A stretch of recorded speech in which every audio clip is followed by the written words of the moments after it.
Hi guys, welcome to my kitchen and welcome to my home. I'd like to start by wishing you all a wonderful Eid el Adha. كل عام وانتم بخير. Today I'm going to show you how to make كعك العيد or Eid Biscuits, also known as معمول, and it's what we usually eat during the Eid here in the Middle East. I also should mention that I had to work very hard on getting this recipe because it's coming directly from my mom, who has been baking and making Eid cookies for over 50 years. So asking her to give me exact measurements is like literally mission impossible. So I had to sit with her, watch her, stop her every 30 seconds and write everything down. But I promise you that you'll be getting the best cake recipe out there. Also, you might notice that the setting is a little bit different in this video than usual, and that's because I will be making these cakes at my mom's place, not in my kitchen. So it's the real thing, you guys. I hope you guys enjoy them and I wish you an Adha Mubarak. Just want to mention before we start that I will not be showing the ingredients here as usual because, like I mentioned, I will be making them at my mom's house. But in a few seconds, the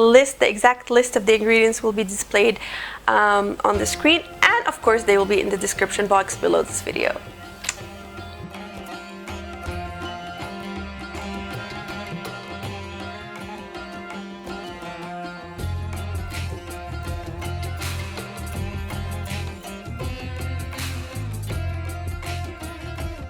The preparation of the Eid biscuits or معمول must start the night ahead. Start by placing the fine semolina in a large bowl, and then place some mistka, some mahlab, and some sugar in your food processor or a grinder and grind until you get a very fine powder. Add this powder to the semolina and mix.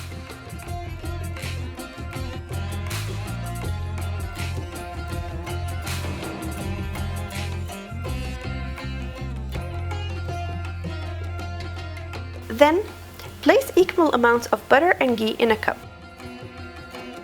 I use a mixture of butter and ghee or samneh, but you can use only butter or only samneh, or even substitute the ghee by vegetable oil. But as per my mom's recommendation, it is preferable to use half ghee, half butter, and she's the expert. Melt the fat on the stove or in the microwave.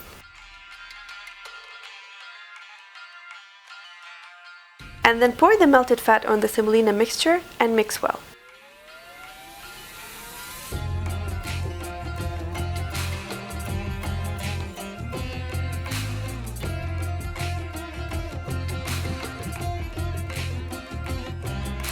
Cover it and let it sit at room temperature overnight.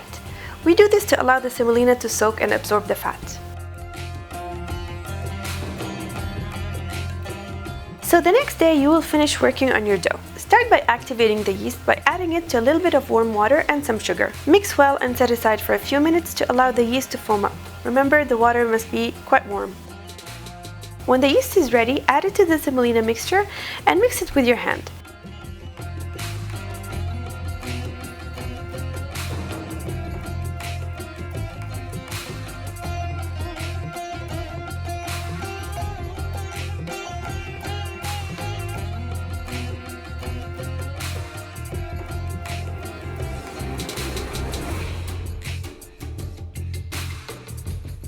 Keep kneading for a few minutes and then add 2 tablespoons of orange blossom water. This will give a beautiful aroma to the dough.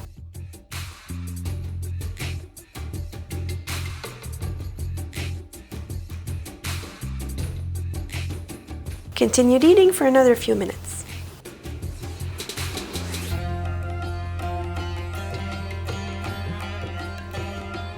If you find the dough to be too dry, add a little bit of water to soften it up. Only a few tablespoons at a time.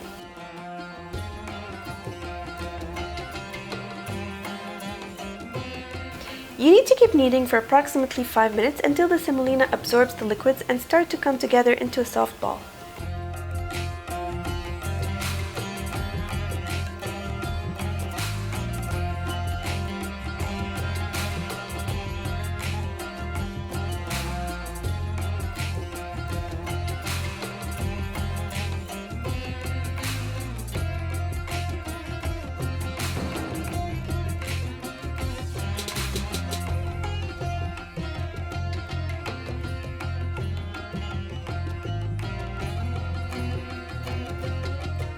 It should hold its shape and form a ball. At any point, you can add a tablespoon or 2 of water if you feel the dough is too dry, but make sure to knead it well after each addition.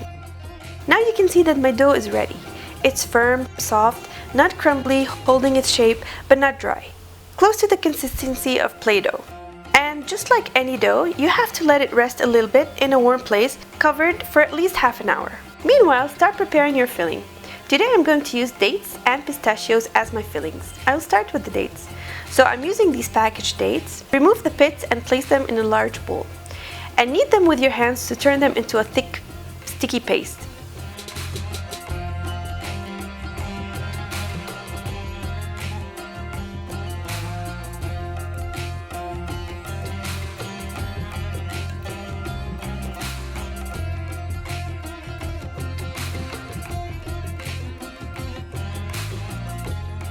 And add 1 or 2 tablespoons of water to soften them up.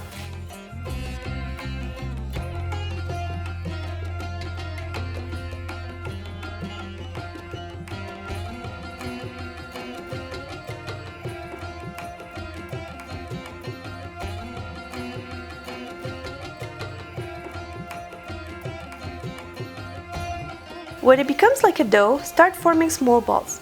Each ball should be about 2 teaspoons approximately. Make sure they are soft and pasty. Set them aside until ready to use. You can also prepare them like the day ahead if you want to save some time. And now for the pistachios. The pistachios should be finely chopped. Add to them the sugar and mix it through.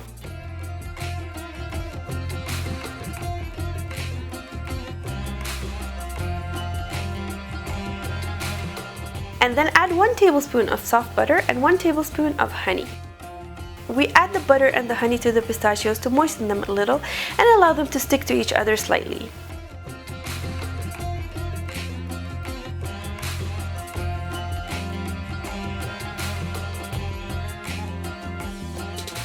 Rub them between your fingers to make sure they are well mixed. Your hands are usually the best tools to do this.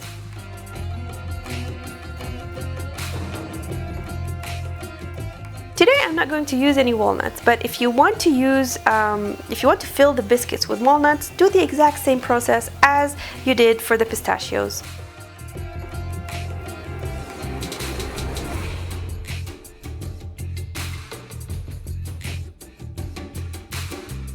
Now that the fillings are prepared, it's time to place them inside the dough. But before that, check the dough. It should be okay and ready to use, but it might have dried up a little bit. Sometimes the semolina absorb liquids more than others, so check your dough. If you feel it dried up, add some water, but only 1 or 2 tablespoons at a time. Knead the dough after each addition until you get the right consistency, which is a firm but soft ball, kind of like a Play-Doh. Now let's talk a little bit about the shapes of the biscuits. Traditionally, the pistachio biscuits have an oval shape, the walnuts have a round dome shape, and the dates have a round flat shape. This is only to differentiate them. So of course you can shape them into your favorite shape. Just make sure that you know which one is which. You can shape the biscuits using your hands or using a mold. I will show you how to do both. Start by taking 1 or approximately 2 tablespoons of dough. Form it into a ball. It should be smaller than a golf ball. With your finger, poke a hole in it, but don't go all the way through.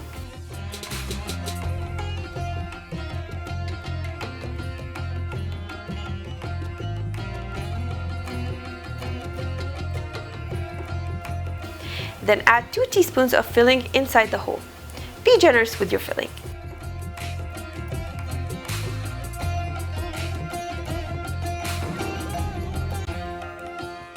Close the ball by wrapping the dough around the filling and pinching it together. Like I mentioned earlier, since this is a pistachio filling, I will shape it into an oval shape.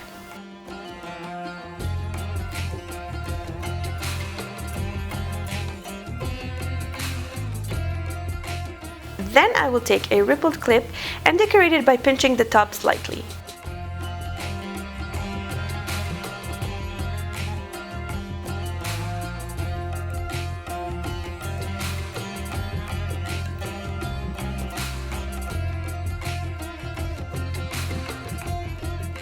Like so.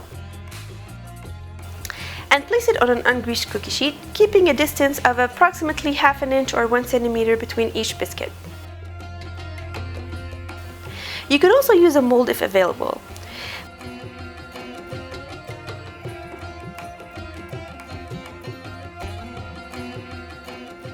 ball in the mold, press it gently, then hit it on the edge of the table to unmold it. Allow it to fall on your free hand. Again, place it on an ungreased cookie sheet or pan.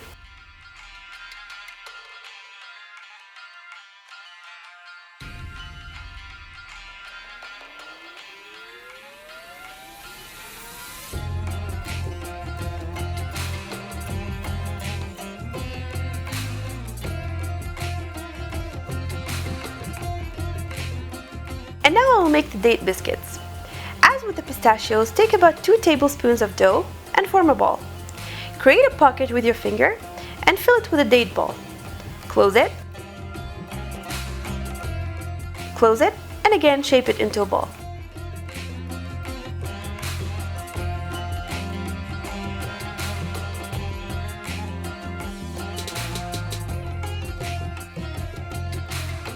Like I mentioned before, the date biscuits are usually round and flat.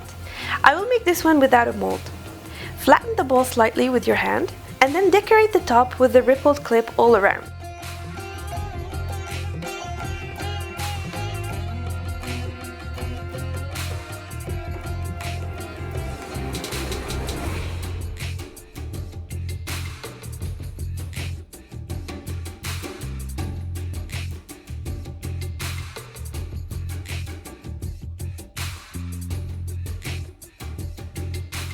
Then, take a chopstick and poke a hole in the center and place it on a cookie sheet.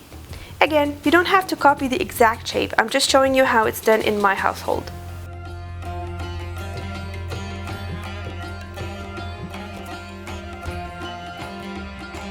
If you're using a mold, do the exact same thing, but instead of shaping it with your fingers, press it inside the mold.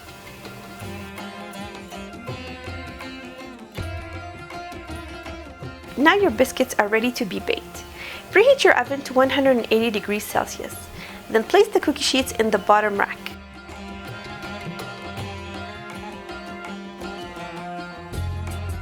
Bake for about 10 to 15 minutes until the bottom becomes golden, like this.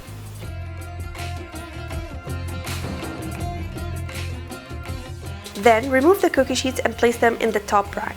Turn off the bottom heat and turn on your broiler to bake the top until the top becomes golden. If you have a convection oven or an electric oven that heats top and bottom at the same time, then you don't have to do this step. You should just bake them until they are golden, like this. Be careful to not over bake them. They should not turn golden brown. They should just turn golden. And the biscuits should be slightly pale colored. Now here are my biscuits, fresh out of the oven. They are amazing, soft and not breaking or crumbling. And now the last step is optional, but in my opinion very important. You can sprinkle the biscuits with powdered sugar for extra sweetness. First, dip the bottom in the powdered sugar and place it on a serving plate. And then lightly sprinkle the top with more powdered sugar. They should not be completely covered, but rather lightly dusted. You should be able to see the ripples.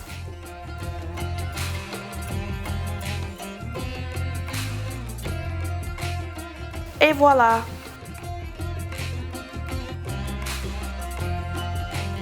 And so this is how كعك العيد or معمول is made.